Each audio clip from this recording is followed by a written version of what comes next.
प्रदेश और इंदौर के मेरे भाइयों और बहनों और मंच पर उपस्थित, मैं पंजाब का रहने वाला हूं और कांग्रेस पार्टी का अध्यक्ष हूं। मंच पर उपस्थित मध्य प्रदेश के आने वाले मुख्यमंत्री कमलनाथ जी और बहुत ही आदरणीय सभी मेरे प्रदेश के साथीगण और खास करके जीतू पटवारी जी, मैं एक ही बात आपको कहना चाहता हूं कि पूरे देश आज परिवर्तन चाहता है। पूरे देश में मध्य प्रदेश की करप्शन का, घोटालों का बोलबाला है।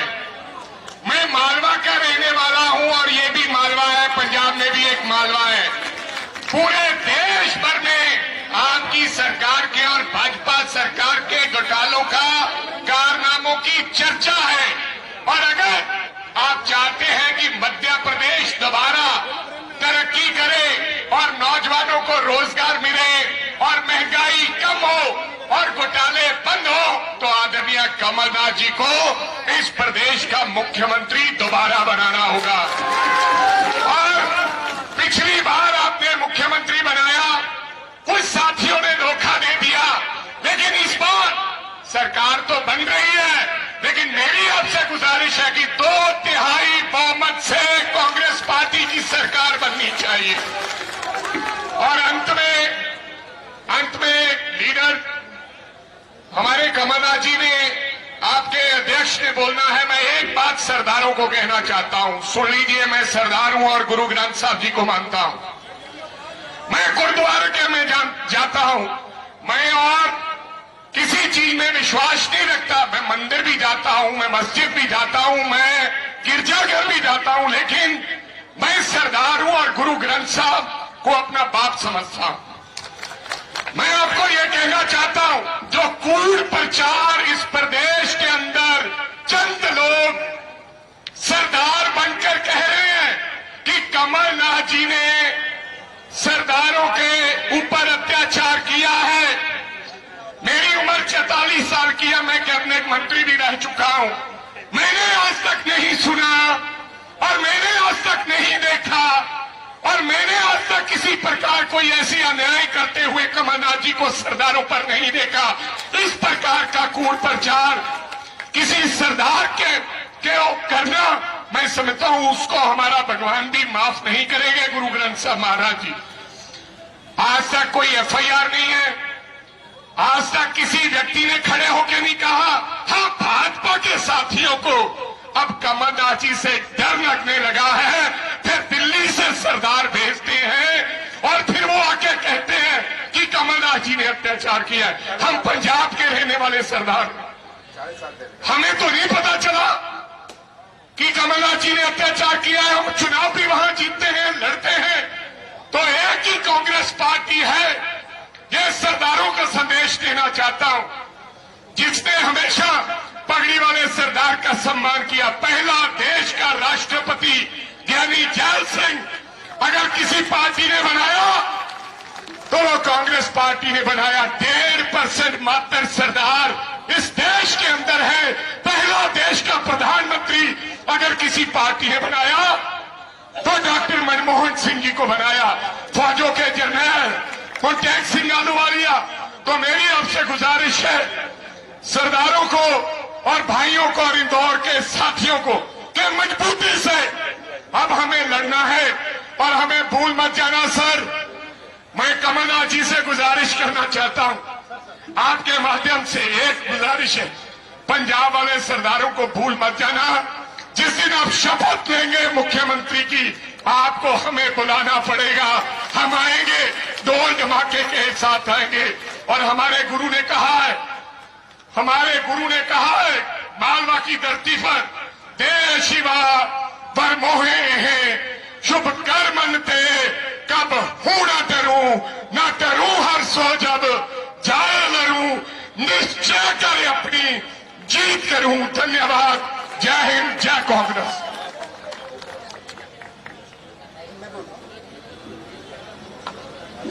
हमारे पास में समय की सीमा का हम पालन करेंगे, चुनाव आयोग के सारे आदेशों निर्देशों का भी पालन करेंगे।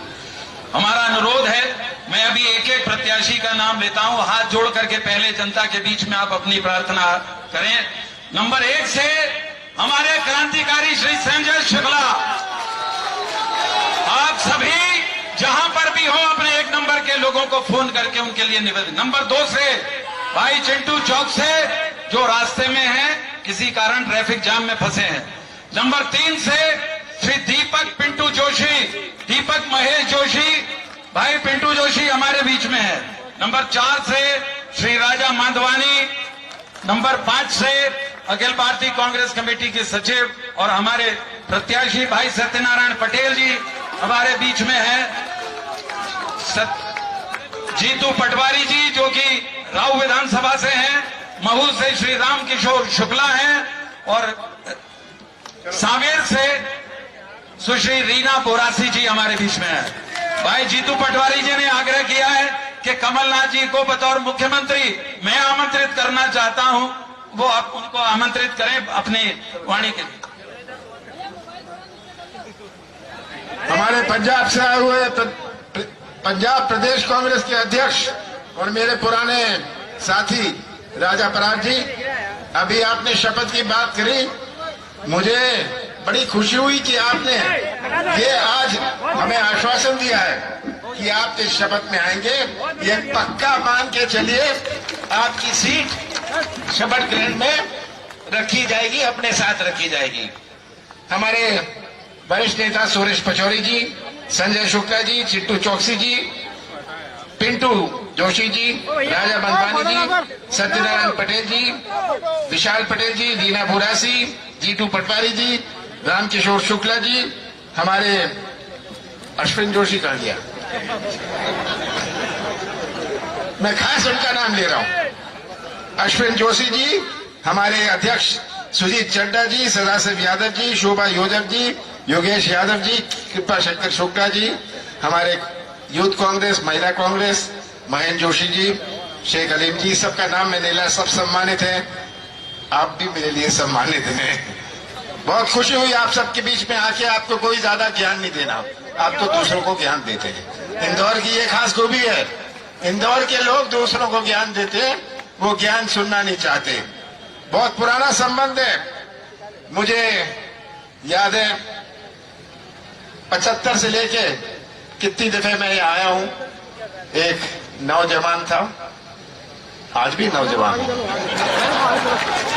कितनी दफा मैं आया हूं, आप सबके बीच में पुरानी यादें आती हैं। आपसे एक ही बात कहना चाहता हूं, चुनाव आते हैं नगर निगम के, नगर निकाय के, जनपद के, जिला पंचायत के, सबके अपने मायने होते हैं। 44 साल मैंने चुनाव लड़ा है, जीता है, मैंने बहुत सारे चुनाव देखे हैं, पर ऐसा चुनाव जो 17 तारीख को है, इस चुनाव का क्या मायने है। ये केवल एक उम्मीदवार का चुनाव ही नहीं है, ये केवल एक पार्टी का चुनाव नहीं है, ये मध्य प्रदेश के भविष्य का चुनाव है। और मध्य प्रदेश की आज की तस्वीर आप सबके सामने है। ये शिवराज या ठगराज किस तरह हमारे प्रदेश को ठगा है। 18 साल सब कुछ चौपट, बड़ी बड़ी बातें करते हैं, ये इन्वेस्टमेंट समिट करते हैं, सुनते जाइए, यही किया था। कहते हैं 33 लाख करोड़ रुपए का इन्वेस्टमेंट आएगा, पर किसी को मध्य प्रदेश पर विश्वास नहीं। इन्वेस्टमेंट तो, निवेश तो तब आता है जब लोगों को विश्वास होता है। आप डिमांड नहीं कर सकते निवेश, आपको अट्रैक्ट करना पड़ता है। मेरा प्रयास था जब मैं मुख्यमंत्री था कि मध्य प्रदेश की एक छवि बनाऊं, मध्य प्रदेश की एक नई पहचान बनाऊं। मध्य प्रदेश की पहचान भ्रष्टाचार से या माफिया से नहीं हो सकती। हमने यहां कार्यक्रम करने की बात करी, मैंने यहां सम्मेलन किया उद्योगपतियों का, इन्वेस्टमेंट समिट नहीं किया। सब आए, सबको परिचय दिया एक नए मध्य प्रदेश का, सबने आश्वासन दिया, पर उसके बाद हमारी सरकार नहीं रही। आज मध्य प्रदेश का हर व्यक्ति या तो भ्रष्टाचार का शिकार है या गवाह है। सही बात है, गवाह है या शिकार है मध्य प्रदेश का हर व्यक्ति। और ये जो एक भ्रष्टाचार की व्यवस्था बन गई है, पैसे दो काम लो, जिले जिले में मैं जाता हूं, सुनता है। कल मैं रायसेन और विदिशा में था, सुनता हूं कितना भ्रष्टाचार है। पैसे दो काम लो, 50 एकड़ जमीन है, पैसे दो, गरीबी रेखा में नाम लिखवा लो। ये इतना भ्रष्टाचार है। तो मैं तो आपसे यही कहना चाहता हूं, इस चौपट प्रदेश जो शिवराज सिंह जी ने बनाया है, चौपट प्रदेश बनाया है, सब चीज चौपट। हमारी शिक्षा व्यवस्था हो, हमारी स्वास्थ्य व्यवस्था हो, हमारा निवेश हो, और सबसे बड़ी चिंता मुझे नौजवानों की है। आज का ये भटकता हुआ नौजवानों में आज इतना जोश है, नौजवानों की आज अपनी सोच है। आज का नौजवान कोई ठेका कोई कमीशन नहीं चाहता। आज का नौजवान तो व्यवसाय का मौका या अपने हाथों को काम चाहता है। और 1 करोड़ नौजवान आज मध्य प्रदेश में बेरोजगार है, 1 करोड़ नौजवान। शिवराज सिंह जी हर 10-11 महीने घोषणा करते हैं 1 लाख नौजवानों का रोजगार मिलेगा। मैं तो शिवराज सिंह जी को कहता हूं कि आप 1 लाख की बात छोड़िए, जो रिक्त पद हैं उनको ही भर दीजिए पहले, वो भी नहीं भरेंगे। इनकी घोषणा की मशीन, झूठ की मशीन आजकल पिछले 5 महीनों में तो डबल स्पीड पर चल रही थी। इतने साल तो चलती रही इनकी ये 2 मशीनें, पिछले 5 महीनों में डबल स्पीड पर चली है। तो मैं अंत में एक ही बात कहूंगा, आप 17 तारीख को जो बटन दबाएंगे, मध्य प्रदेश का मतदाता जो 27 तारीख को एक बटन दबाएगा, वो केवल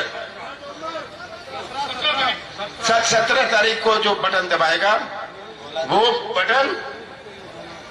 बटन केवल एक उम्मीदवार का नहीं होगा, इन नौजवानों के भविष्य का होगा, हमारे कृषि क्षेत्र के भविष्य का बटन होगा, हमारे मध्य प्रदेश के भविष्य का बटन होगा। और आपसे अंत में एक बात कहता हूं कि कांग्रेस का साथ मत देना, कमलनाथ का साथ मत देना, तस्वीर रख लीजिए प्रदेश की, सच्चाई का साथ देना, सच्चाई का साथ देना।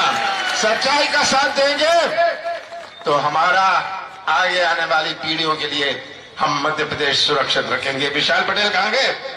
इतने पीछे खड़े हो गए। तो विशाल पटेल जी हमारे बीच में हैं, हमारे दूसरी दफे चुनाव लड़ रहे हैं। मैं सब उम्मीदवारों को शुभकामनाएं देता हूं। ये मैं चाहता हूं कि जब परिणाम आए विधानसभा में, सबसे ऊंचा झंडा हमारे इंदौर जिले का होगा। आप सबका बहुत बहुत धन्यवाद।